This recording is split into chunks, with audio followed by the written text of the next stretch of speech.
안녕하세요. 온땅교회를 말씀으로 섬기고 있는 한성민 목사입니다. 온땅교회 유튜브 채널을 시청해 주셔서 감사합니다. 설교를 들으신 후에 좋아요와 구독을 꼭 눌러주시면 감사드리겠습니다. 온땅교회 말씀 사역에 큰 도움이 됩니다. 오늘도 말씀 안에서 평안하시고 즐거운 하루 되시길 바랍니다. 감사합니다. 구독과 좋아요를 꾹꾹 눌러주세요. 감사합니다. 우리는 지난 시간까지 이 초월적인 베헤마와 리오 야단의 역사와 일하심을 통해서 하나님이 비밀스럽게 일하시고 우리의 죄와 악들을 드러내셔서 어떻게 하나님의 은혜와 은총을 부어주시는지에 대해서 말씀을 살피고 나누어 보았습니다. 구속과 복음의 비밀의 은혜들을 이렇게 선포된 하나님의 말씀의 원뜻과 계시된 내용들을 통해서 배우고 나눔을 통해서 우리 안에 풍성케 되어지는 하나님의 은혜가 나타나도록 주님 인도해 주시고 은혜 내려 주시옵소서. 까닭 없이 당하는 욥의 고난 속에서 많은 인생 군상들은 정죄하기도 하고 이유를 찾기도 하며 그리고 자신들만의 해석의 권위로 자신들이 하나님을 만들어내기도 하는데 이 혼란스러운 율법의 세상 아래서 어떻게 우리를 그리스도의 십자가로 구속하시고 그 진리의 보혜사를 보내어 주시어서 진정한 복음의 위로를 주시는지를 배우며 그 은혜 안에서 안식하는 저희의 모든 삶들이 될 수 있도록 주님 인도하여 주시옵소서. 함께 은혜의 말씀을 나누고 상고하기를 원합니다. 저희들 모든 진리와 은혜 가운데로 인도하여 주시어서 진정한 회개, 아니 하나님의 위로의 은혜를 누리며 그 안에서 복음의 영광 안에 거하는 우리의 모든 삶들이 되도록 주님 인도하여 주시옵소서. 모든 것 주님께 의탁드리며 살아계신 예수님의 이름으로 간절히 기도하옵나이다. 아멘. 함께 우리 나눌 말씀은요, 욥기 마지막 장이 되었네요. 42장. 오늘은 5절과 6절을 근거로 말씀을 하려고 하는데 우리 1절부터 17절까지 끝까지 되어 있는데요. 제가 봉독해 드릴 테니까 한번 눈으로 따라와 보시면서 함께 읽어 보겠습니다. 욥기 42장 1절 이하입니다. 욥이 여호와께 대답하여 이르되 주께서는 못하실 일이 없사오며 무슨 계획이든지 못 이루실 것이 없는 줄 아노니 무지한 말로 이치를 가리는 자가 누구이니까. 나는 깨닫지도 못한 일을 말하였고 스스로 알 수도 없고 헤아리기도 어려운 일을 말하였나이다. 내가 말하겠사오니 주는 들으시고 내가 주께 묻겠사오니 주여 내게 알게 하옵소서. 내가 주께 대하여 귀로 듣기만 하였사오나 이제는 눈으로 주를 배움나이다. 그러므로 내가 스스로 거두어 드리고 티끌과 제 가운데서 회개하나이다.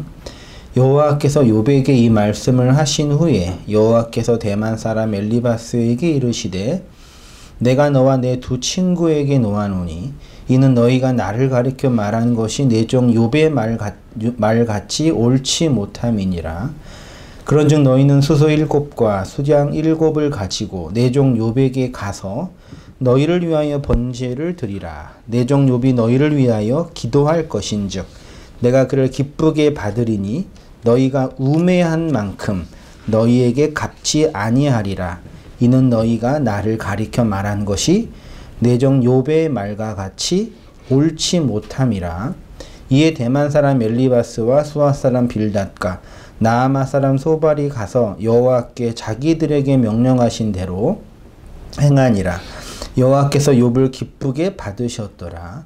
욥이 그의 친구들을 위하여 기도할 때에 여호와께서 욥의 곤경을 돌이키시고 여호와께서 욥에게 이전 모든 소유보다 갑절이나 주신지라.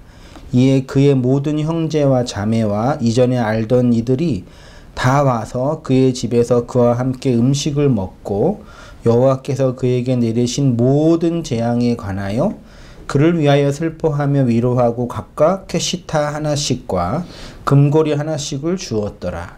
여호와께서 욥의 말년에 욥에게 처음보다 더 복을 주시니 그가 양 14,000과 낙타 6,000과 소 1,000겨리와 암나귀 1,000을 두었고 또 아들 7과 딸 3을 두었으며 그가 첫째 딸은 여미미야라 이름하였고 둘째 딸은 그시야라 이름하였고 셋째 딸은 게렌합북이라 이름하였으니 모든 땅에서 욥의 딸들처럼 아리따운 여자가 없었더라. 그들의 아버지가 그들에게 그들의 오라비들처럼 기업을 주었더라.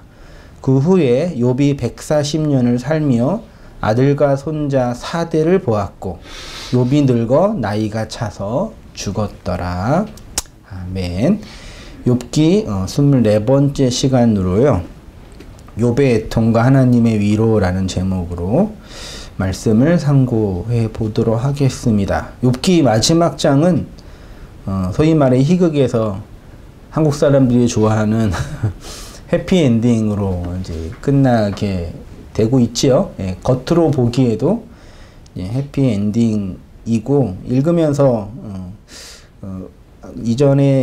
이전까지 하나님이 다루시고 욥에게 말씀하시고 다투셨던 내용들과 다르게 이제 그 뭐랄까요? 그냥 쉽게 결론을 내리는 듯한 표현이고 물론 말씀 나누겠지만 그 안에 또 이제 아주 중요한 복음적인 진술들이 많이 있으니까요. 또 뒤에까지는 한번 천천히 또 다음 주에 이어서 살펴보고요. 오늘은 1절부터 한 6절까지 정도로 7절까지 정도로 되겠네요. 그 6절을 중심으로 한번 우리가 오해하고 있는 내용, 하나님의 그 나타나심에 대한 욥의 그 변화와 위로가 어떠한 복음적인 내용이 있는지를 살펴보고 또 우리가 경험하고 우리 안에 주어진 말씀들도 한번 확인해 보는 시간을 갖겠습니다. 욥기 42장은 욥기의 마지막 장이면서 또한 결론이겠죠. 예. 그래서 결론이 언뜻 보기에는 해피엔딩으로 끝나는 것처럼 보여요. 근데 제가 본문을 읽으면서 한 가지 의문이 생겼지요. 그게 뭐냐면 욥은 1장부터 아니 성경 전체에서 의로운 자라고 하나님도 인정해 주시고 다른 선지자들도 욥의 의를 인정해 주죠. 특히 이제 계시록 14장 20절을 보면 이 땅에서 자신의 의로움으로 구원을 받을 수 있는 사람의 예로 노아와 다니엘과 욥을 에스겔이 예를 들잖아요. 그러니까 인간의 의가 의롭다는 얘기가 아니라 이들에게 하나님의 의가 주어졌다라는 측면으로 설명하는 거예요. 아무튼 욥은 이만큼 노아와 다니엘과 같은 하나님의 의로운 자라는 걸 하나님도 또 성경의 저자들도 인정하고 하나님도 스스로 사탄과 논쟁은 좀 사탄과 얘기할 때도 내 종 욥을 봤냐 얘처럼 의로운 애가 없다라고 칭찬하셨잖아요. 근데 오늘 본문에는 욥이 하나님이 폭풍 가운데 나타나셔서 그에게 말씀하셨고 그로 말미암아 욥에게 큰 변화 하나가 일어났는데 그게 뭐라는 얘기예요? 번역된 성경으로 보면 5절에 내가 주께 대하여 귀로 듣기만 하였사오나 이제는 눈으로 봅니다. 그래 놓고 그러므로 내가 스스로 거두어 드리고 티끌과 재 가운데서 뭐 한다고요? 회개한대요. 그래서 언뜻 보면은 욥이 이렇게 하나님의 복을 받은 것, 이 저주와 재앙과 고난을 이겨내고 하나님의 복을 2배나 받은 이유는 욥이 뭐 했기 때문이라는 얘기예요? 회개하였기 때문이라고 많이들 얘기하더라고요. 대부분 다 그렇게 이 본문을 근거로 하고 그럼 그렇다면 이제 논리상 문제가 생기잖아요. 욥에게 회개를 촉구했던 사람들이 누구예요? 욥의 세 친구들이죠. 그 근거는 하나님이 이렇게 의로운 자에게 이유 없이 고난을 주시는 분은 아니다라는 소위 말해 엘리바스 신학, 권선징악의 하나님의 신학으로 욥을 정죄했기 때문이잖아요. 그러면은 누가 옳은 거예요? 욥이 옳은 거예요? 친구들의 신학이 옳은 거예요? 이 본문만 본다면? 당연히 친구들이 네가 지은 죄가 있기 때문에 하나님이 고난을 준 거야. 너는 그러니까 뭐 하면 돼? 회개하기만 하면 하나님이 다시 널 회복해 주실 거야. 이게 기본적으로 개신교라고 하는 기독교의 신앙 논리잖아요. 그래서 우리들도 회개해야지 뭘 받아요? 복을 받고, 복을 받지 못하는 이유 중에 하나는 뭐 하지 않았기 때문에 죄를 지었기 때문이라기보다도 회개를 하지 않았기 때문에. 그래서 어떻게까지 회개하라 그래요? 회개를 다 하고 하나님께 갔는데 하나님이 야, 너 회개 안 한 죄가 하나 있어. 그러면 어떻게 되는 거고 우리는요? 정죄를 당하는 거잖아요. 그래서 어떻게까지 회개했어요? 기억나지 않는 죄까지. 앞으로 범할 죄까지. 회개한다고 기도하는 분, 저도 그렇게 기도했었구나, 어렸을 때. 네. 그렇게 하고, 그렇게, 가르치잖아요. 근데 욥은, 하나님이 의인이라고 인정해 줬단 말이에요.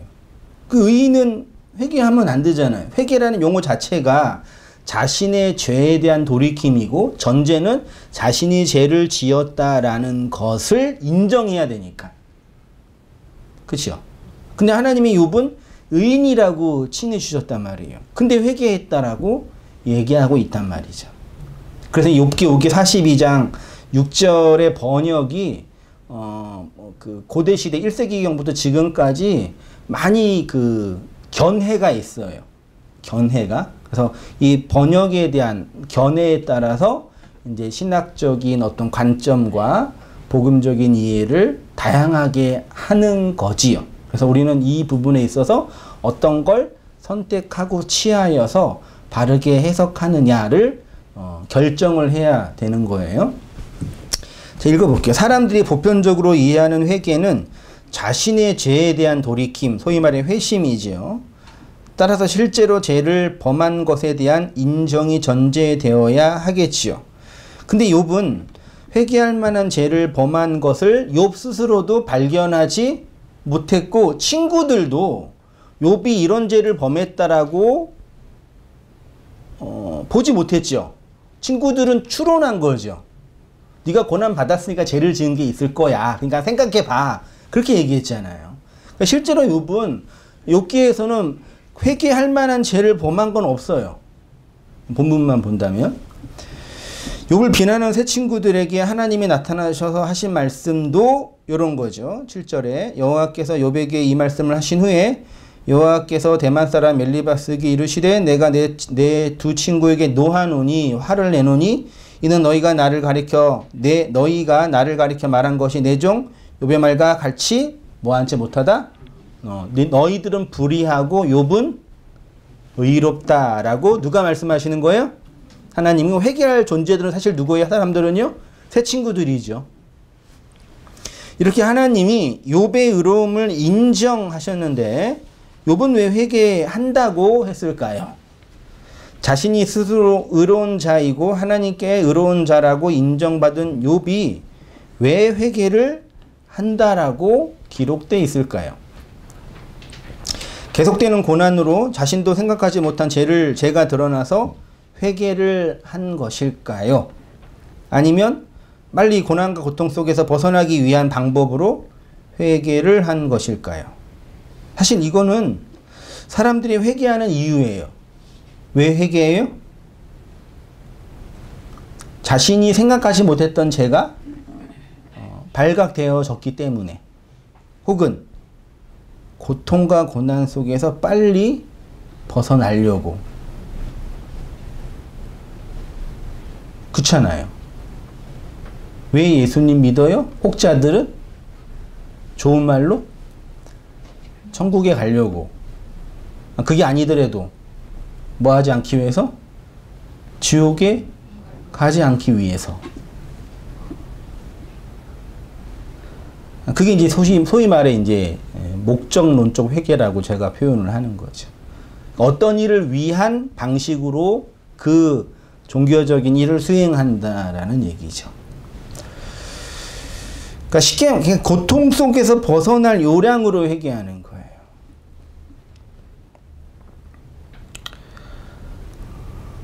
어떤 사람을 계속 고통을 줘서 얻어내고자 하려고 계속 고통을 주는 걸 뭐라 그래요?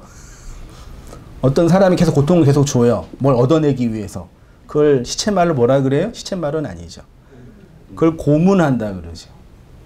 제가 이 본문, 이 성경을 읽고 묵상하면서 우리가 혹자들이 회개하는 이유와 고문과 차이가 뭘까? 고문이라는 사전을 찾아보니까 숨기고 있는 사실을 강제로 알아내기 위해서 육체적, 정신적 고통을 주어서 신문하는 것. 뭐가 있는데 아직 요놈이 말을 안 해. 고통을 주면은 그걸 그게 흔히 말하는 고문이잖아요. 그러면 하나님이라는 분이 우리에게 고통, 고난을 주신 거잖아요. 뭐 하게 하기 위해서? 회개하게 하기 위해서. 그럼 회개를 하면 어떤 효과가 일어나요?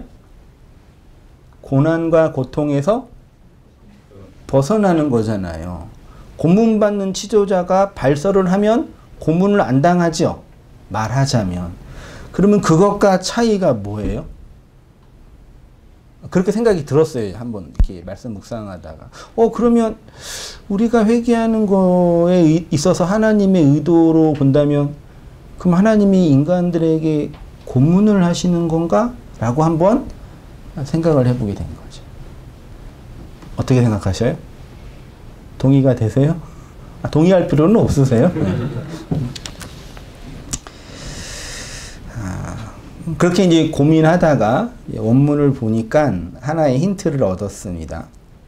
여기 스스로 거두어 드리고 티끌과 재 가운데서 회개한다라고 하는 부분을 원문으로 보니까 거두어 드리다라는 히브리어가 마하스라는 단어고요. 회개하다라는 히브리어가 나함이라는 단어예요. 물론 히브리어가 해석하는데 그 난해한 부분이 뭐냐면 뜻이 다양하게 있어요. 심지어 어느 때는요 정반대의 뜻도 있어요.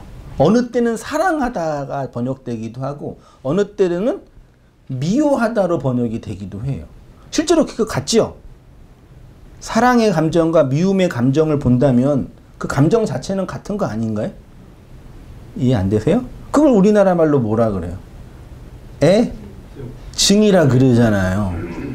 그 철학적으로 깊이 들어갈 필요는 없고, 그러니까 히브리어 개념 안에 그렇게 다양한 의미가 단어 속에 있으니까 어떤 문제가 생기냐면 어떤 해석을 받아들이느냐에 따라서 어떤 의미로 받아들이느냐에 따라서 본문의 해석 자체가 너무 다양하게 발생되는 거예요. 그러니까 쟤도 성경 가지고 논쟁하고 나도 성경 가지고 논쟁하는데 차이는 뭐예요? 해석하는 방식의 차이점이라는 얘기죠. 여기에 아주 중요한 우리 시대의 화두가 하나 있어요. 정말 중요한 화두가 하나가 있어요. 해석을 어떻게 취하고 받아들이냐에 따라서 아주 중요한 그 존재적인 복음적인 가치 하나가 있죠. 아무튼 이 거두어들이다는 마하스고 회개하다는 나함이라는 단어인데 그 마하스를 사전을 찾아보니까 거절하다, 멸시하다 이런 뜻이 있다고 하고요. 나함은 구약 성경에 되게 중요하고 많이 나온 단어예요. 이게 기본적으로 위로하다, 그 실제로는 돌이키다라 뜻도 있어요.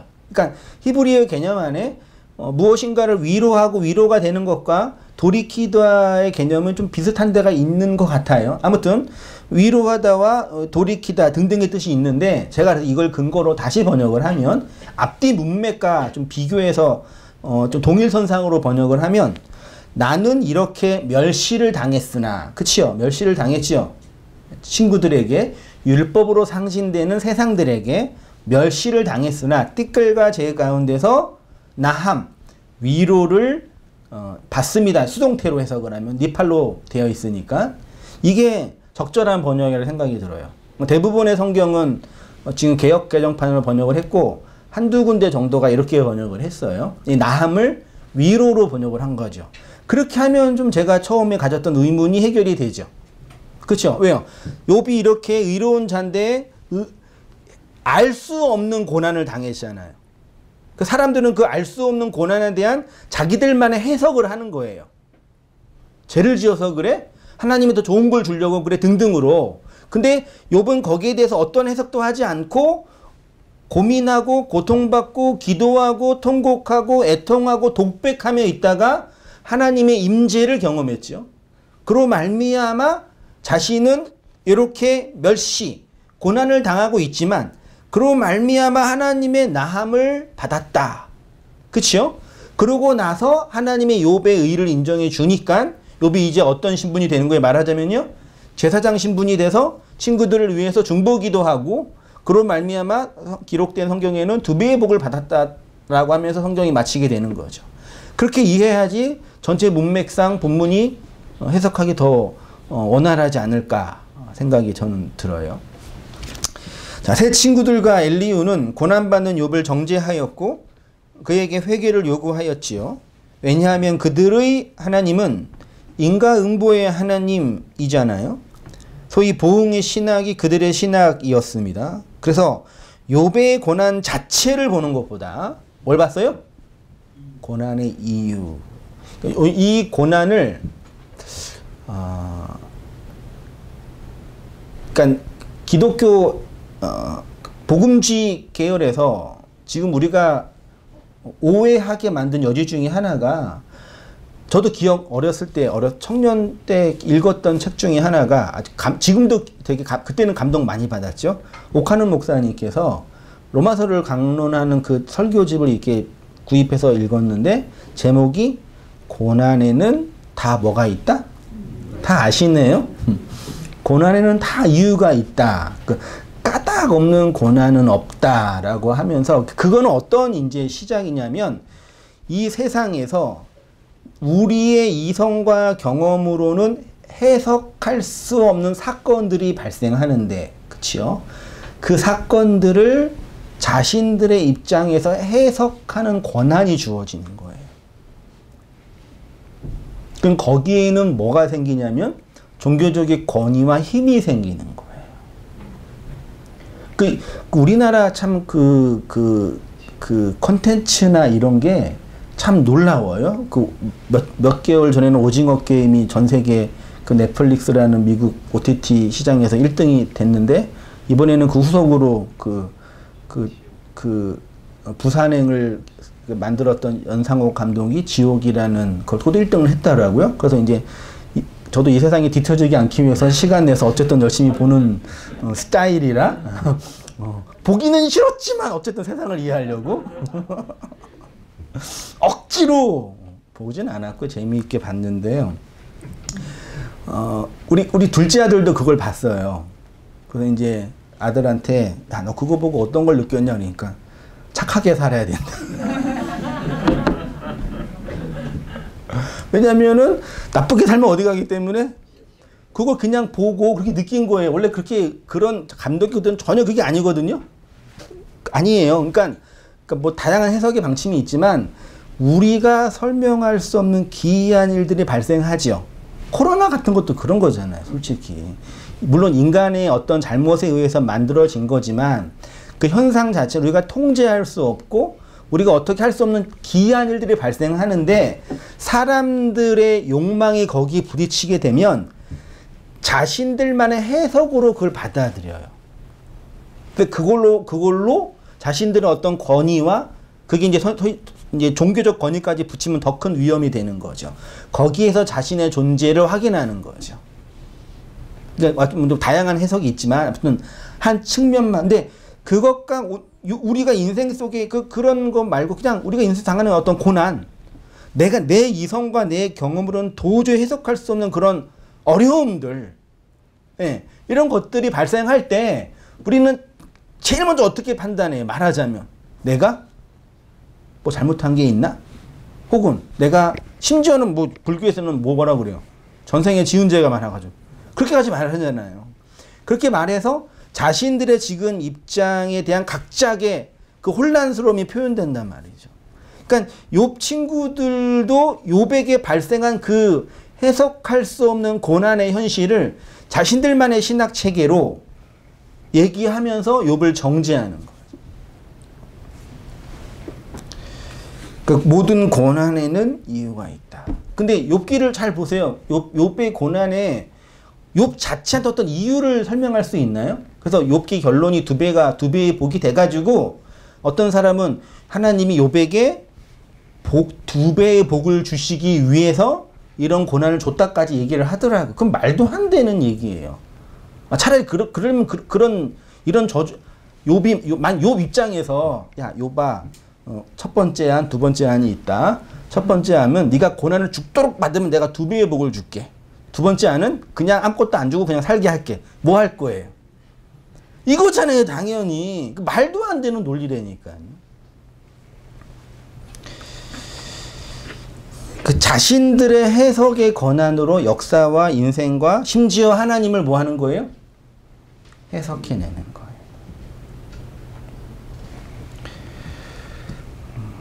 그걸 한마디로 뭐라 그런다고요? 구약에서는 그 우상숭배라 그런다. 이유에 말씀드릴게요. 그래서 욥의 고난 자체를 보는 것보다 고난의 이유를 보응의 신학의 관점으로 해석해낸 거죠. 근데 폭풍 가운데 나타나신 하나님으로 말미암아 욥의 고난과 멸시 속에서 하나님의 은혜와 위로를 경험하였죠. 근데 또 재미있는 거는 이게 욥기에 아주 탁월한 부분이죠. 하나님이 나타나셔서 욥에게 이런 고난을 준 이유에 대해서 설명하셨어요, 욥에게? 없어요.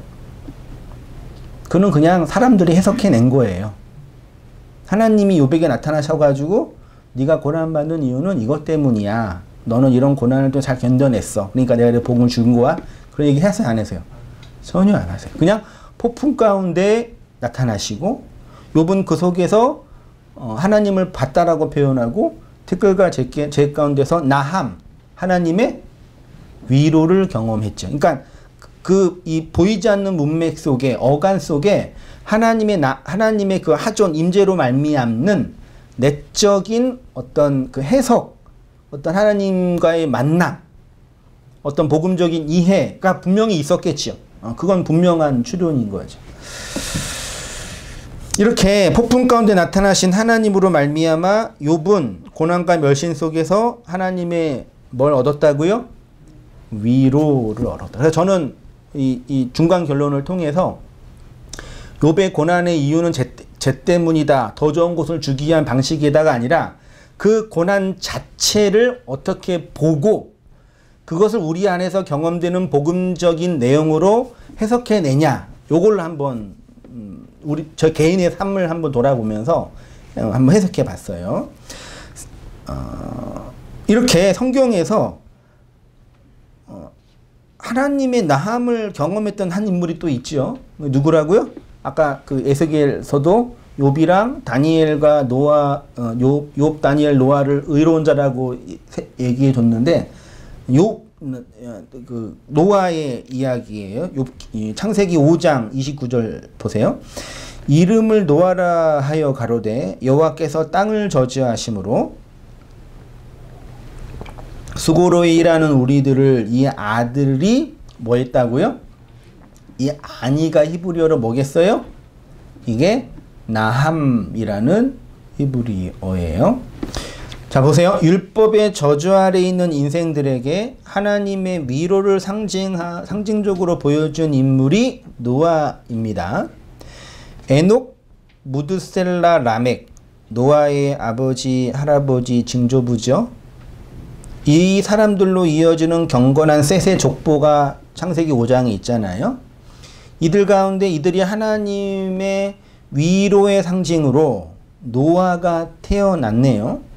본문에는 땅의 저주와 수고는 땅의 저주와 수고 속에서 노아를 얻었다고 했는데 땅이 저주받고 인생의 수고는 이 아래의 세상에 살고 있는 율법 아래에 살고 있는 인생들의 운명을 표현하는 거예요. 이는 율법 아래에 있는 사람들의 모습인데 소위 말해 쉽게 말해 인과율적 수고와 고통이 가득한 세상에서 은혜의 위로를 누굴 통해 얻었다고요? 노아를 통해 얻었다라고 선언을 하고 실제로 그것이 실현된 것이 뭐겠어요? 방주라는 하나님의 구원의 태바를 통해 설명한 거고 그 방주, 그 테바가 이스라엘 백성에게서는 뭘로 설명됐어요? 이 딱딱 나오셔야지 이제 언약궤로 설명이 된 거죠. 그것이 이제 그리스도의 십자가가 된 거고요. 하나님의 나함, 즉 위로는 방주를 통해서 당신의 백성을 구원하시는 것으로 설명이 되었고, 이건 당연히 우리 주 예수 그리스도의 십자가로 완성이 된 거죠. 예수님이 당신의 구원의 모습을 눈에 보이는 그림으로 보여준 게 십자가고, 십자가의 내용을 설명한 게 뭐라 그랬어요? 그게 산상수훈이라 그랬단 말이에요. 그래서 산상수훈 자체가 어디에서 설파된 설교예요? 산에서. 십자가가 어디에 세워졌어요? 산에. 그래서 산에 올라가서 너희가 앞으로 볼 십자가가 있는데 그거는 이런 내용이 있는 거야. 그게 산상수훈이고, 요 산상수훈의 신학적인 모티브는 어디에 있는 거예요? 구약의 모세오경. 더 깊이 들어가면 십계명이라는 내용을 산상수훈에서 예수님의 복음의 십자가로 설명해 내신 거잖아요. 다 다 연결되는 거잖아요. 이렇게요. 이게 팍 보이시죠? 할렐루야. 왜 비웃으세요? 산상수훈 다 있지만 5장 4절에 우리 알고 있는 구절, 애통하는 자는 복이 있나니 그들이 뭘 받는데요? 딱 이 구절이에요. 펜테오 파라칼레오.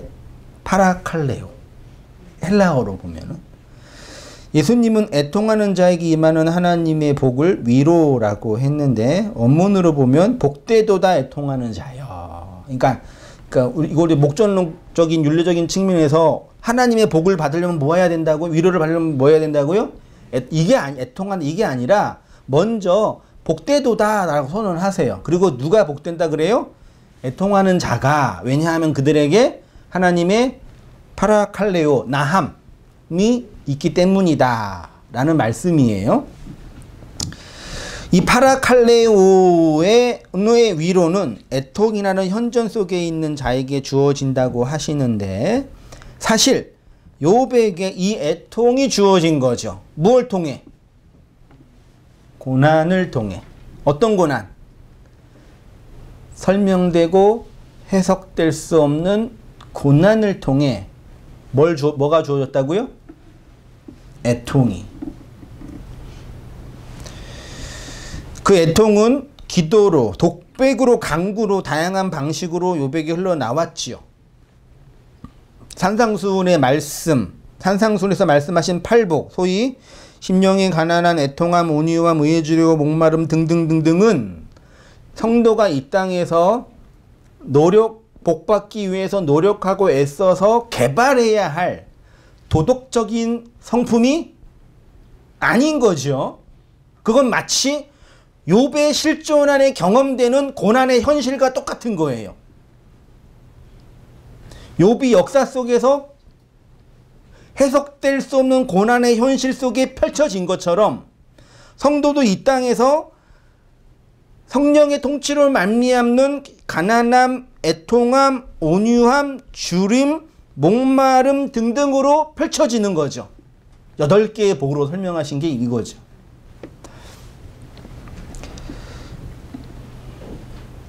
이 팔복은 하나님의 구속사가 펼쳐지는 성도의 역사 안에서 나타나는, 제 표현은 존재됨, 성도됨의 현실인 거죠.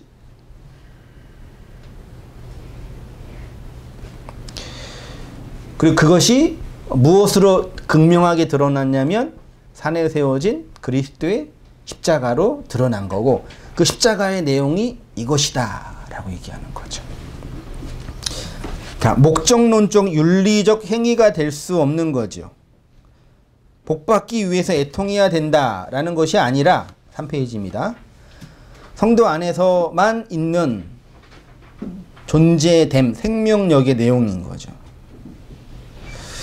펜테오로 번역된 애통이라는 단어 안에는 다양한 의미가 있네요. 이 안에는 눈물을 흘리다, 슬퍼하다, 원통해하다, 통곡하다, 울부짖다 등으로 표현되는 슬픔의 내용이 담겨져 있고요. 특히 슬픔은 표현하는 다양한 감정들, 외로움, 고독, 분노, 좌절, 절망감, 미움, 원망, 요거를 표현한 단어가 뭐라고요? 정확하게 이 펜테오의 현실 속에 누가 있는 거예요? 욥이.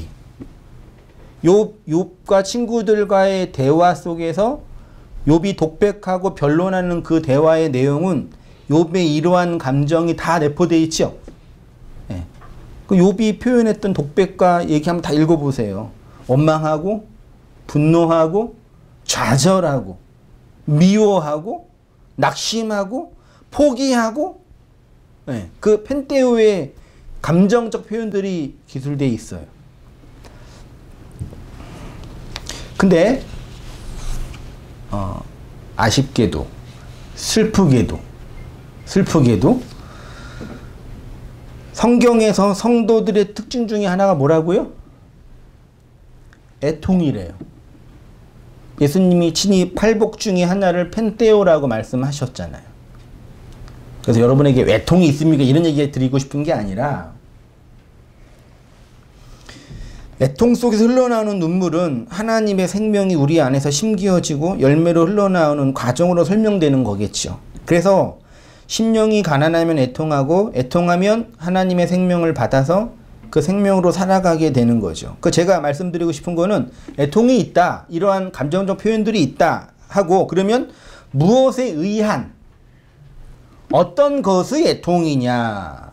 그 애통은 어떤 의미에서는 지적인 호기심으로, 어떤 의미에서는 간절한 목마름으로, 어떤 의미에서는 무엇을 향한 분노로, 어떤 의미에서는 절망감으로 다양하게 표현될 수는 있어요.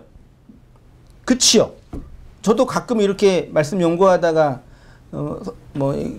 저보다 더 뛰어난 학자들이나 신학의 선배님들이나 목회 선배님들 책이나 설교를 들을 때 이 마음속에 그 어떤 감정이 일어나요.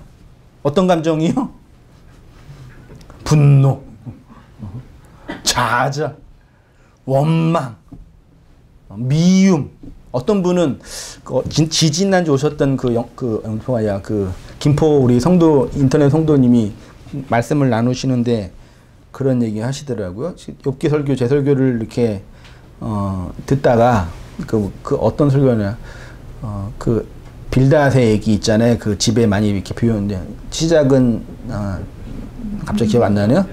미약했지만 나중 창대하리라, 그 말씀을 이렇게 들으면서 어떤 복음적인 깊은 깨달음과 은혜를 얻었는데, 그러고 나서 밑에 어떤 다른 교회 설교가 비슷한 본문으로 설교했다 목사가 설교가 떴나 봐요, 유튜브에. 그걸 또 들어봤대요. 근데 들어보니까, 거기서 들었는지 교회에서 들었는지 모르겠네. 들어보니까 마음속에서 어떤 게 일어나냐면, 그런 표현으로 혐오감? 혐오스러움. 표현으로는요. 그러니까 뭐가 옳고 그름이 아니라 성도 안에 어떠한 감정적인 정서가 일어났어요. 근데 그거를 이제 우리 언어로 혐오라고 표현을 한 것 뿐이에요. 그런 식의 다양한 감정적인 표현이 있는데, 그거는 다양하게 표출되겠지만, 아무튼 그거를 예수님은 펜테오라는 단어로 설명한, 그거를 이제 한글 성경은 애통이라는 단어로 번역을 한 것 뿐이죠.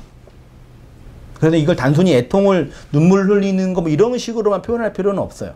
그렇게 번역을 한 것 뿐이지, 욥기 안에, 욥의 이 내적인 고백 안에 다양하게 내포되어 있는 그러한 이 고백들이 애통의 모습인 거죠.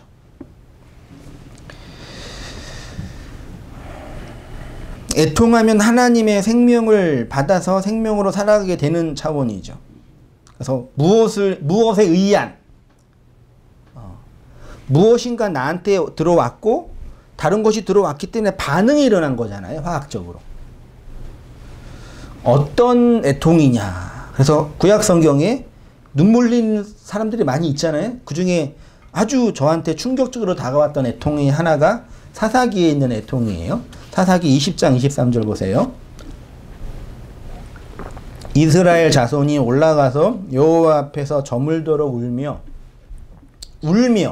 애통하며 여호와께 묻자와 가로되 내가 다시 나아가서 나의 형제 베냐민 자손과 싸우리이까 여호와께서 가라사대 올라가서 치라 하시니라.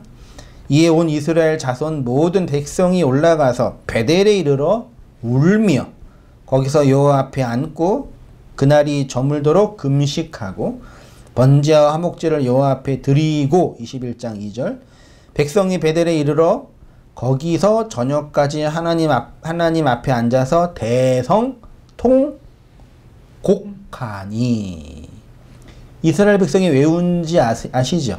사사기는 좀 많이 읽혀지지 않는 내용인데 다 아시겠죠? 왜 울었어요? 이것 때문에 그래요. 19장 25절에 무리가 듣지 아니하므로 그 사람이 자기의 첩을 붙잡아 그들에게 밖으로 끌어내매 그들이 그 여자와 관계하였고 밤새도록 그 여자를 능욕하다가 새벽 미명에 놓은지라.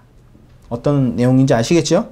동틀 때 여인이 자기의 주인이 있는 그 사람의 집에 집 문에 이르러 엎드려져 박 가까이 거기 엎드려져 있더라. 그의 주인이 일찍 일어나 집 문을 열고 떠나고자 하더니 그 여인이 집 문에 엎드려져 있고 그의 두 손이 문 지방에 있는 것을 보고 그에게 이르되 일어나라 우리가 떠나가자 하나 아무 대답이 없는지라. 이에 그의 시체를 나귀에 싣고 행하여 자기 곳에 돌아가서 그 집에 이르러서는 칼을 가지고 자기의 첩의 시체를 거두어 그 마디를 찍어 12덩이에 나누고 그것을 이스라엘 사방에 두루 보내매. 그것을 보는 자가 다 이르되 이스라엘 자손이 애굽 땅에서 올라온 날부터 오늘까지 이런 일은 일어나지도 아니하였고 보지도 못하였도다. 이 일을 생각하고 상의한 후에 말하자 하니. 어떤 내용인지 아시겠죠? 참 성경은 참 이런 거 보면은 참 무서워요. 경전이라고. 불경에 이런 내용 있나요? 제가 불경을 많이 못 봐가지고 뭐 금강경이냐 반야신경 같은 건 다 좋은 얘기만 있지 뭐 색적시곡 공중시색 뭐 아재아재 바라아재 뭐 그렇게 좋은 얘기만 있지 이런 거 없잖아요.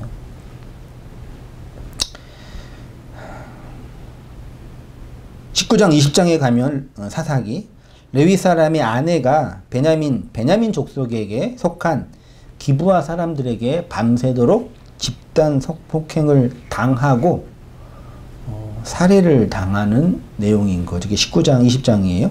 19장. 레위 사람이 그 아내의 시체를 가지고 누구 사람이요? 레위 하나님을 섬기는 족속으로서의 레위 사람이 그 아내의 시체를 12조각으로 그 토막 살해는 아니고 나누어서 각 지파한테 보내죠.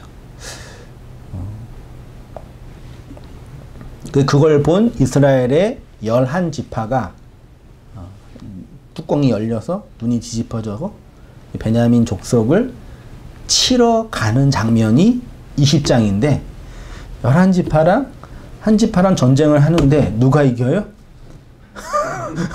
베냐민이 이기는 거예요.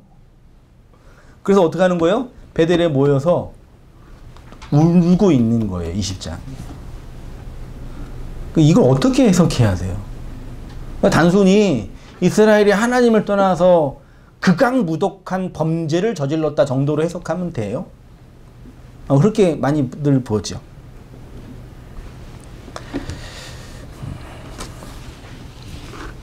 레위의 아내, 간음, 살인. 이렇게 이 장면이 언뜻 있어요. 자, 보세요. 율법에서 하나님을 우상으로 섬기는 사람들의 특징이 간음, 살인, 도둑질, 거짓말. 10계명 중에 6, 7, 8, 9계명이죠. 예수님이 산상수훈에서 6, 7, 8, 9계명을 설명해 주셨죠. 1, 2, 3, 4, 5계명은 설명해 주지 않으시고 그 앞에 있는 5개가 뒤에 있는 6개인 거잖아요. 그게 두 개가 하나인 거고. 근데 사사기에는 이스라엘 백성이 살인하고 간음하고 도둑질하고 거짓말하는 이야기를 그림으로 설명해 주는 거예요. 율법이 성문법으로 기록된 구약 시대에 이러한 죄를 통해서 하나님을 우상으로 섬기고 있는 인생들의 모습을 폭로시키는 거겠지요. 그러니까 이 말씀은 이스라엘이 도덕적으로 윤리적으로 타락하였다라는 것을 말하는 것이 아니라, 그때만 그런 게 아니라 지금도 그러죠. 뭐 어떤 분은 세상 말세다 이런 일이 그런 거 없어요. 인간은 언제나 이 모양, 이 꼴이었어요. 살인이 없는 적이 없었고 간음이 없는 적이 없었어요. 언제나 그랬어요. 그리고 앞으로도 그럴 거예요. 단지 우리는 민주 시민으로 사회의 법과 제도를 좀 잘 만들어서 그런 일이 발생하지 않도록 좀 제도를 만드는 것 뿐이지, 그런 일은 언제나 발생해요. 그러니까 인류 역사상 이 성매매가 없는 적이 없었어요. 그거 되게 놀랍지 않나요? 그러니까 이 성으로 매매해서 돈 버는 집단이 없는 적이 단 한 번도 없었어요. 그래서 뭐 어떤 분은 이거를 뭐 산업으로 이렇게 번영시켜야 된다고 심지어 이렇게 공식화해야 된다 말하는 분이 그런 얘기가 아니라, 인간 안에 있는 그 죄의 모습과 죄 악의 현상들에 대한 도덕적인 현상들은 언제나 그래 왔어요. 그러니까 성경이 인간은 이렇게 악하다, 하나님을 떠난 자들은 이렇게 악하다를 설명하고 싶은 게 아니라 복음을 설명하고 싶은 거잖아요. 하나님의 말씀을 율법이라는 껍데기로 보고 하나님을 살인과 간음과 도둑질과 거짓말 등으로 설명되는 우상으로 섬기고 있는 사람들의 모습을 사사기 마지막 장이 설명하는 거죠. 이스라엘의 절망적 상황은 도덕적 윤리적 타락이 아니라, 왜요? 그거는 언제나 그랬더니 그게 옳다가 아니라, 그거는 빨리 극복하고 요거를 돌이켜야 되고 요거를 개선해야 될 문제가 아니라 언제나 그랬다는 얘기예요. 그렇다고 옳다라는 얘기가 아니라, 그것이 아니라 하나님의 말씀을 조각내고 부스러기로 만드는 율법적 행위라는 거죠. 그것을 하나로 보지 못하는 것이 살인이고 간음이고 타락이고 부패한 인간의 모습이라는 거죠. 하나님은 이 세상을, 율법을 그 진리의 내용으로, 뭘로요? 하나로, 모노게네스로 보라고 주셨는데, 4페이지입니다. 선악과 먹은 인생들이 이 세상을 다 율법의 부스러기, 낱낱이 나누어진 부스러기로 보면서 자기의 의의를 세우는데 혈안인 거죠. 그것을 적나라하게 보여준 것이 구약의 모든 사건이고, 특히 사사기도 그러한 것을 극명하게 자극적으로 보여주고 있는 내용이죠. 그래서 아까 말씀드린 그 연상호의 그 감독이 말하고 싶은 지옥은 참 그런 의미에서는 철학자나 인문학자나 작가들이 참 깊이 생각하는 것 같아요. 우리가 죽어서 가는 어떤 저 너머의 세상 이전에 어디가 지옥이란 얘기예요? 인간의 고난마저도 자신의 이익거리로 삼는 인생들, 어떤 이의 고난과 절망, 비극마저도 자신의 밥벌이로 만드는 인생들이 모여있는 이 세상이 뭐예요? 지옥인 거죠. 그 지옥이라는 한자 자체가 땅에 갇히는 거잖아요. 땅이라는 이 아래의 세상에, 율법이라는 이 선악의 법칙 안에 놓이는 이 세상에 자기 욕망의 투영으로 사는 모든 사람들의 이 세상의 모습이 뭐라고요? 지옥이라는 얘기죠. 그게 사실은 복음적인 거죠. 예수님이 말씀하고 싶은 거였죠. 그 예수님이 뭐라 그랬어요? 하나님의 나라는 여기 있다 저기 있다는 것이 아니라 어디 안에? 지옥이라는 현실 속에 있는 너희 안에 이루어지는 거다라고 말씀하신 거잖아요. 근데 신앙도 없는 우리 둘째 아들은 그 연속극을 보고, 드라마를 보고 착하게 살아야 된다. 왜냐하면 겉으로 드러난 다양한 사건들을 그렇게 말하고 있는 것처럼 보이기 때문이죠. 스스로에게 속는 거고 밖에 있는 세상에게 속는 거예요. 제일 먼저는 자기 자신한테 속는 거예요.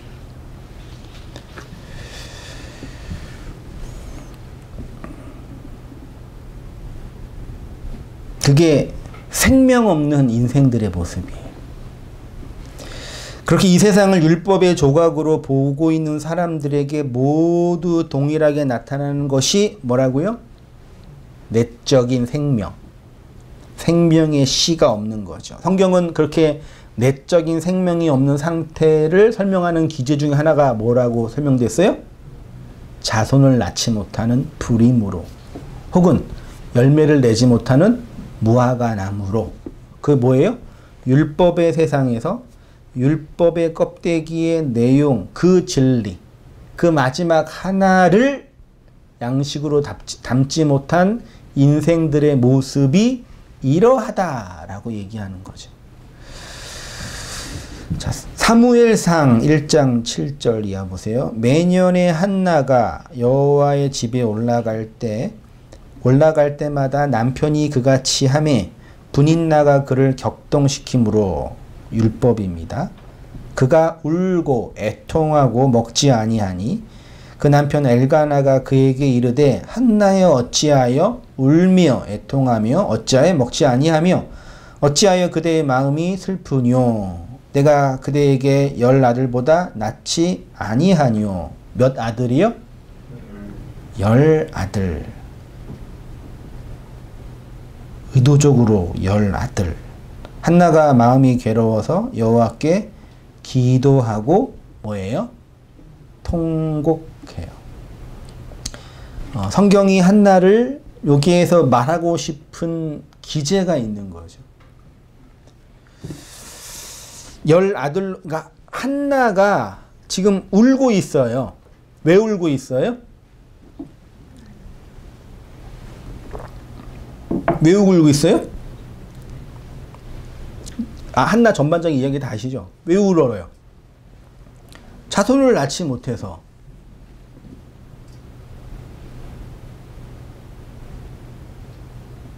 그걸 어떻게 표현하고 있는 거예요? 이렇게 하는 거죠.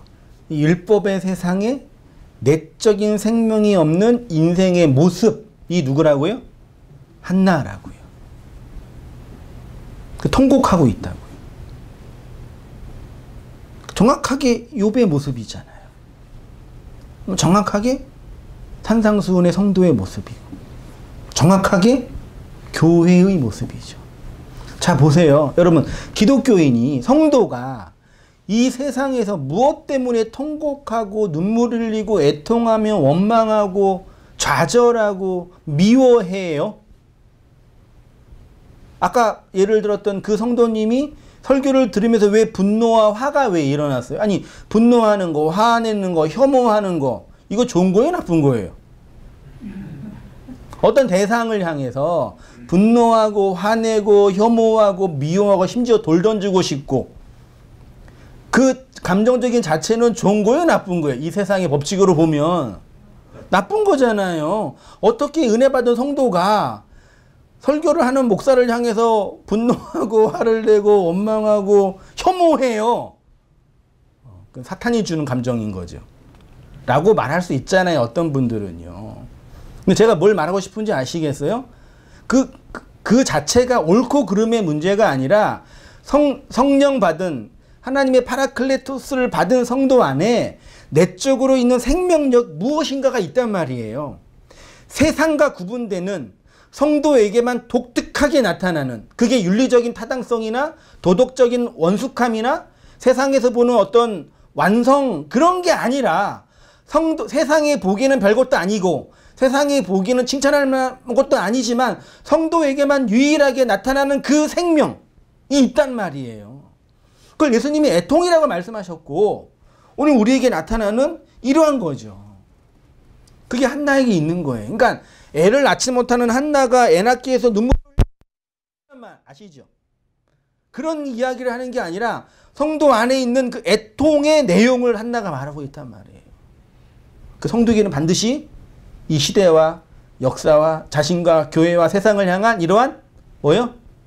펜테오, 애통이 나타나는 거예요. 그래야 욥의 해석되지 못하는 그 말도 안 되는 고난이 설명이 되는 거죠. 다시 읽어볼게요. 열 아들로 주어진 율법이 십계명이 열둘이라는 진짜 아들로 완성되지 못하면 그 열 아들은 우리에게 율법의 계명, 조각난 말씀뿐이 되지 못하는 거죠. 그게 우리를 간음하는 자로, 살인하는 자로, 도둑질하는 자로, 베냐민 지파의 기브와 자손의 모습인 것을 폭로시키는 거죠. 이렇게 자신의 현실과 진리의 은혜를 알고 있었던 한나가 한 행동이 뭐였어요? 기도하고 통곡하는 거였죠. 기도하고 통곡하였기 때문에 생명이 주어졌다라기보다는 조각나 있는 율법의 고통, 불임의 고통 속에서 생명을 받은 과정 속에 기도와 통곡과 애통이 흘러나온 거죠. 그래서 그 애통하는 자에게 하나님의 위로가 주어진 거죠. 그래서 굳이 목적론적 윤리론으로만 세상을 보는 사람들에게 욥의 고난을 설명하자면, 굳이, 이것도 정답은 아니지만 굳이 하나님이 욥에게 뭘 허락하신 거예요? 그 고난을 통해서 뭘 주신 거예요? 애통이라는 은혜의 현실을 주신 거죠. 욥의 애통과 위로가 이러한 것이지요. 세 친구들과 엘리후는 율법의 세상을 상징하겠지요. 그 율법은 그들을 불의한 자로 폭로시키죠. 그 속에서 욥은 자신의 의를 스스로 지키려고 한 것이 아니라 애통과 통곡 속에서 기도하였죠. 독백했죠. 이러한 성도의 애통과 하나님의 위로가 그래서 구약 성도들한테 복음의 진리로 신앙의 내역으로 전수되었던 것이죠. 몇 가지 말씀만 볼게요. 시편 6절이요. 6편 내가 탄식함으로 곰피파의 발마다 눈물로 애통으로 내 침상을 띄우며 요를 적시나이다. 이게 이제 소위 말해 그러니까 다윗의 회개의 기도라고 표현하거든요. 죄를 범한 다윗이 자신의 죄를 회개하는 것 정도로. 시편 126편 울며 애통하며 씨를 뿌리러 나가는 자는 기쁨으로 그단을 가지고 돌아오리라. 시편 39편 12절 여호와여 나의 기도를 들으시며 나의 부르짖음에 귀를 기울이소서 내가 눈물 흘릴 때에 등등등 있어요. 예레미야 애가 보세요. 예레미야 자체가 애곡의 선지자잖아요.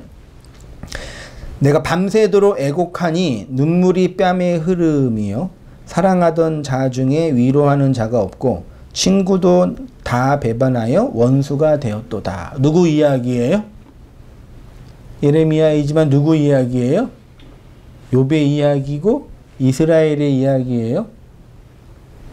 2장 11절 내 눈이 눈물에 상하며 내 창자가 끓으며 내 간이 땅에 쏟아졌으니 이는 처녀 내 백성이 패망하여 어린 자녀와 젖먹이는 아이들이 성읍 길거리에 혼미함이로다. 저희 마음이 주를 향하여 부르짖기를 처녀 시온의 성가가 너희는 밤낮으로 눈물을 강처럼 흘릴지어다. 스스로 쉬지 말고 내 눈동자로 쉬게 하지 말지어다. 이렇게 애통하는 자에게 하나님의 위로가 주어지죠. 그 위로는 성경은 라함과 구약에서는 라함과 신약에서는 파라칼레오라고 표현하고 있어요. 파라칼레오가 단어적으로 보면은요. 소환하다, 초청하다, 격려하다, 위로하다, 애원하다 등등이 있는데 파라 옆에서 칼레오가 뭐라고요? 부르다잖아요. 자기 곁으로 부르는 걸 파라칼레오라고 하고 그걸 뭘로 번역했다고 우리가요? 위로하다. 그게 하나님의 위로다. 쉽게 제 묵상으로는 율법의 세상에서 조각난 세상으로 세상을 자기의 욕망으로 투영하는 나를 하나님이 뭘로 부르는 거예요? 그 하나를 완성한 자로, 진리로 잡아채서 불러서 어디 옆에? 자신 옆에 두시는 걸 뭐라 그런다고요? 파라칼레오, 위로하다. 여기에서 뭐가 왔어요? 파라칼레토스. 한자로, 한글로 보혜사. 흔히 성령이라고 표현하는 단어가 온 거죠. 그래서 이제 욥기 42장에서 폭풍 가운데 말씀하신 하나님을 만난 욥은 말하자면 신약 성경에서 오순절에 성령을 받은 초대교회의 모습과 동일한 거죠. 자, 시편 119편. 이 말씀은 나의 곤란 중에 위로라, 나함이라. 이 말씀이 나를 살리셨음이니라. 여호와께서 자기의 백성을 판단하시며 그의 종들을 긍휼히 여기시로다. 이 위로의 하나님 파라칼레오는 바울에게 있어서 신약교회를 향한 복음적 겉면의 내용이 되었어요. 우리의 모든 환난 중에서 우리를 위로하사, 우리의 모든 애통 속에서 우리를 위로하사, 우리로 하여금 하나님께 받은 위로로 모든 환난 중에 애통 중에 있는 너희에게 위로하게 하시는 하나님으로 바울이 표현하고 있어요. 너희를 대하여 대면하면 겸비하고 떠나 있으면 담대한 나 바울은 이제 그리스도의 온유와 관용으로 친히 너희를 위로하고, 그러므로 형제들아 내가 하나님의 모든 자비하심으로 너희를 위로하노니. 권하노니가 아니라 뭐라고요? 위로하노니. 왜? 너희가 살아있는 제물로, 다른 말로 애통하는 자로 드려지기 때문이야. 그치요? 그래야지 우리 몸을 뭐 하나님께 이거 거룩하게 드리는 거 뭐 자꾸 드린다 하고 그러면 하나님이 받으셔요? 자꾸 그러니까 왜 그런지 모르겠는데 이게 단순히 참 그래요. 그러니까 설교를 이렇게 저도 맨날 모니터링하고 이렇게 공부도 하고 이게 들어야 하니까 배우고 듣는데 자꾸 목사님들이 성도들한테 하나님께 드리라 그러고 교회에 헌신하라 그러고 그 하나님께 가서 뭐 하나도 내밀 게 있어야지 왜 그러고 있냐고. 여러분이 평생 동안 하나님을 섬기며 안 살고 주님께 가면은 넌 뭐 하고 왔니 물어볼 때 나는 하나님도 안 섬겨 왔어요. 그런데 그 말이 되냐고요, 그게요. 톡까놓고 내가 평생 동안 온 땅교회에서 헌신을 했어요. 누구보다도 헌신하잖아요. 비웃으세요? 우리 성도님들은 참. 진짜 죽도록 여러분 다 이렇게 막 교회 떠나고 막 이렇게 하고 나는 죽을 때까지 이렇게 이 한 교회 이 성전을 지키면서 산단 말이에요. 하는데 그래서 평생에서 죽어서 하는데 잘했다 성민아, 착하고 충성된 종아, 너가 나의 교회 온땅 교회를 잘 섬겼으니 내가 너를 생명의 면류관을 주노라. 그러시겠냐고요. 그러셔요? 진짜 말이 돼요, 그게요? 그러니까 진짜 역겨워요, 요즘에는.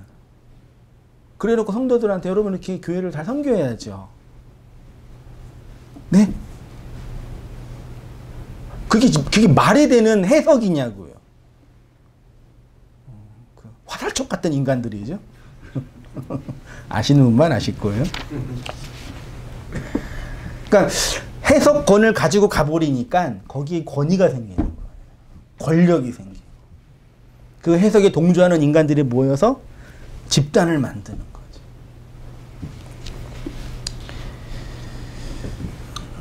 바울의 하나님도 그런 하나님이 아니었고요. 욥의 하나님도 그런 하나님이 아니었어요. 오히려 하나님을 섬기려고 신경 쓰기보다는 하나님이 내 인생을 어떻게 섬기고 계시는지를 배워가세요. 묵상해 가시고 그 영으로 파라클레토스로 그 진리로 그 보혜사로 나를 어떻게 다루시고 섬기시고 계시는 그게 하나님의 서비스 섬김이잖아요. 그걸 안 자들의 모임이 예배인 거죠. 초대교회가 그렇게 해서 모여서 예배한 거잖아요. 바울이 말하는 위로는 자신들이 교회에게 위로를 준다는 개념이 아니지요. 성도의 유일한 위로는 하나님뿐이 없지요. 사람과 환경이 우리에게 위로가 된다는 것은 그 위로의 내용을 사람이나 환경이 가지고 있다는 것이 아니라 하나님이 사람과 환경을 통해서 당신의 위로를 건네주신다는 거겠지요. 그래서 사도 요한은 위로하시는 하나님, 그 영의 하나님을 파라클레토스, 한자로는 보혜사, 아주 진짜 아름다운 그 번역이고 고유명사죠. 지킬보, 은혜해, 가르칠 선생사. 우리를 그 진리로 지키게 하시는 선생님, 스승님. 그래서 말씀을 듣게 하고 가르침 받게 하는 거죠. 그 영에 의해서.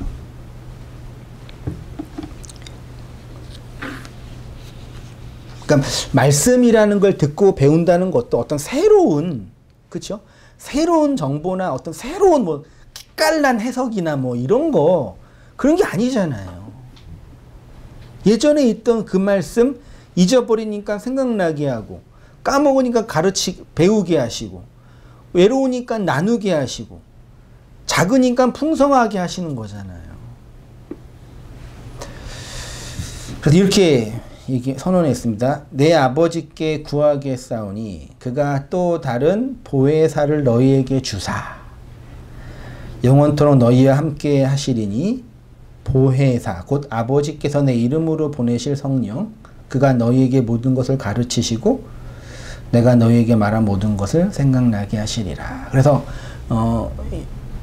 욥이 마지막 장에서 2배의 복을 받은 그 물리적인 그 복은 사실 이 보혜사가 가르치시는 진리의 내용이 한 측면인 거겠죠. 제 추론으로는 그래요. 또 깊이 보겠지만. 요한일서 2장 1절 보세요. 나의 자녀들아, 내가 이것을 너희에게 쓰면 너희로 죄를 범치 않게 하려 함이라. 만일 누가 죄를 범하면 아버지 앞에 우리에게 대언자, 보혜사, 파라클레토스, 위로자가 있으니. 그러니까 그 영, 그 진리, 그 예수님이 우리에게 보혜사, 위로자가 된다는 전제는 뭐가 있어야 돼요? 앞에? 펜테오, 애통하는 삶의 현실이 있어야 되잖아요. 흔히 이제 눈물을 흘리는 현실이라고 표현되는. 그 애통하는 자만 위로를 얻으니까. 어떻게, 여러분, 저도 가끔 이렇게 이 말씀 묵상하고 이렇게 정말 치열하게 바쁘게 정신없이 세상에서 밥 벌어먹고 사는 거 정신없잖아요. 왜 이렇게 저는 주일이 빨리 오는지 모르겠어요. 아침에 눈 감고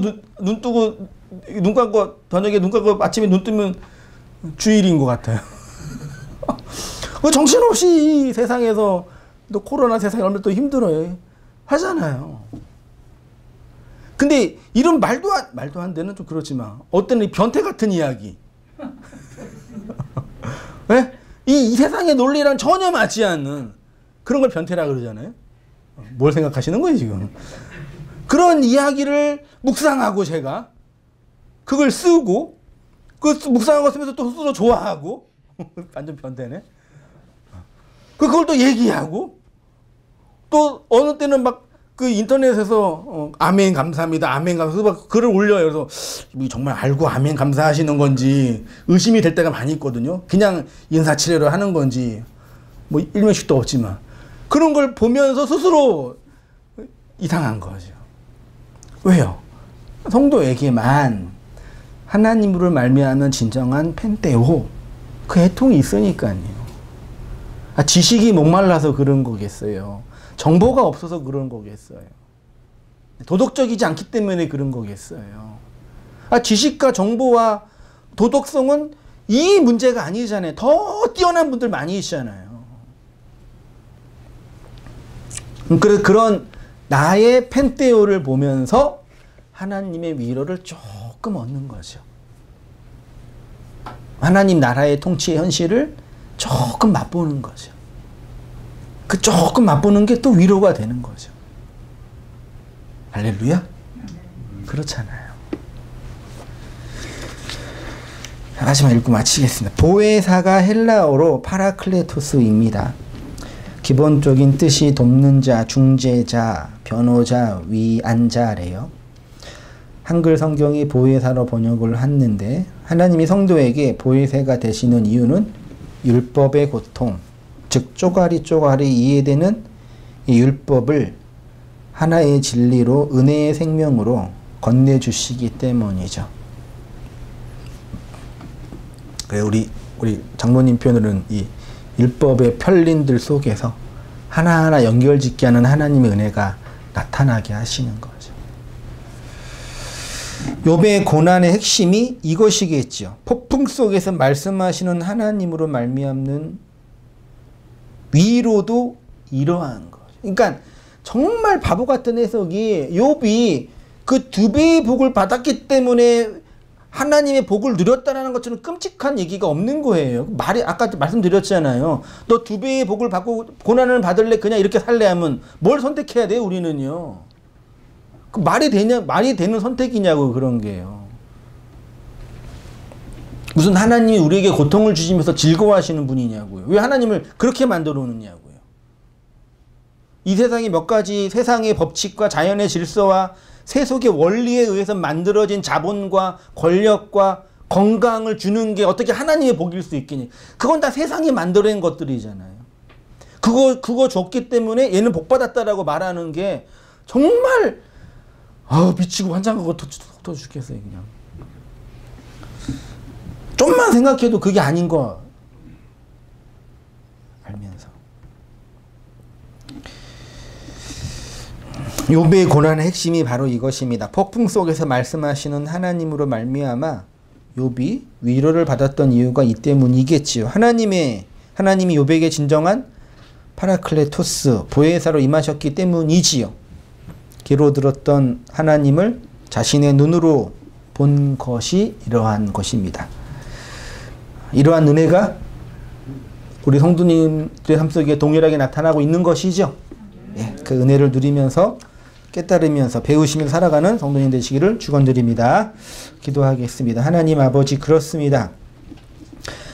애통 속에 하나님의 위로가 있고 고난 해석되지 않는 절망 속에 하나님이 인쳐주시고 치유하시는 은혜가 있음을 우리가 알고 있습니다. 그 위로하시는 하나님으로 말미암는 복음적 영광과 진리됨의 은혜를 누리며 살아가는 저희의 모든 삶들이 될 수 있도록 주님 인도하여 주시옵소서. 아버지 여전히 우리는 이 지옥이라는 율법의 세상에서 나를 찾고 어떻게 해서든지 좀 더 잘 살려고 발버둥 치지만 그런 저희들을 다루시고 말씀하시고 격려하시고 이끄시고 또 치시는 하나님의 손길로 말미암아 진정한 그 너머에 있는 하나님의 위로를 맛보게 하시고 그 속에서 통곡 속에서 십자가의 복음을 누리게 하셨사오니 그 은혜를 양식으로 담고 살아가는 저희의 모든 삶들이 다 될 수 있도록 주님 인도하여 주시옵소서. 그래서 회개의 복뿐만 아니라 하나님이 주시는 그 위로의 은총을 누리며 진정한 이 땅의 안식, 진리됨의 영광, 은혜의 쉼을 누리며 살아가는 저희의 모든 삶들이 될 수 있도록 은혜를 베풀어 주시옵소서. 이제는 우리 주 예수 그리스도의 은혜와 하나님 아버지의 크신 사랑과 성령의 교통하심이 우리 사랑하는 모든 성도님들의 삶 속에 지금부터 영원까지 함께 있을지어다. 아멘.